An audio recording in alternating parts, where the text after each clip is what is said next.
Бұл видеоны қарамай, үйден шығушы болма, досым. Егер де сен дәл осы видеоны көріп отырсаң, онда құттықтаймын. Неге? Себебі бұл видеодан кейін сен үйден шыққан сәтінен бастап үйге келген уақытына дейін өз уақытын үнемдейтін боласың. Сен жолда жүретін уақытың максимально эффективті болатын болады. Ол қандай нәрсе? Ол не нәрсе? Ол не нәрсемен сен үйден шықпау керексің? Бүгін біз дәл осы видеода айтатын боламыз, досым. Ендеше бастамас бұрын міндетті түрде арнаға тіркеліп кет, лайк басып кет, комментарий жазып кет, комментарий өз ойыңды бөлісіп кет. Бұл видеоны достарымен бөлісіп кет.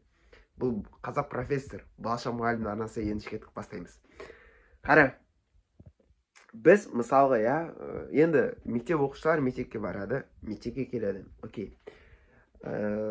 Жұмыстағылар мектепке жұмысқа барады, жұмыстан келеді. Біреуінде машина, біреуінде автобус, енді көбісіне машина емес, шыны керек, мектеп оқушыларында оның үстіне мүлде машина көлік емес. Жұмыс істейтіндердің көбісі, мектеп оқушыларының көбісі автобус айдайды. Бұл дегеніміз не нәрсе? Яғни жолда жүретін уақыт бар, жұмысқа баратын уақыт бар. Бұлай алайықшы, мектепке баратын балалары мысалға барып келуі 15 минуттай деп алайық. Мысалға енді кейбірлерінікі жарты сағат, кейбірлерінікі бар 1 сағат, кейбірлерінікі тура жолы мына жер. Жұмыс істейтін адамдардікі енді жарты сағат деп алайық. Автобуспен жарты сағат, 1 сағаттай жол. Енді бұл дегеніміз не нәрсе? Сенің күнделікті өмірінде кем дегенде 1 сағат, кем дегенде 1 сағат, плюс-минус 1 сағат, кем дегенде жолға кетеді. Мейлі автобус, мейлі жаяу, мейлі транспорт, басқа да нәрсе. Бұл кем. Яғни сен аптасына бір 5 сағаттай, өйткені жаңағындай бір нелерді алған кезде 5 сағаттай уақыт кетеді. Демек, біз осылардың бүкілін қосай берсек, сенің өмірінің кішкентай проценті болсын, бірақ ол да үлкен бір сағаттың айналады, ол да бір күндерге айналады, сағаттар қосылып, бұның барлығы жолға кетеді.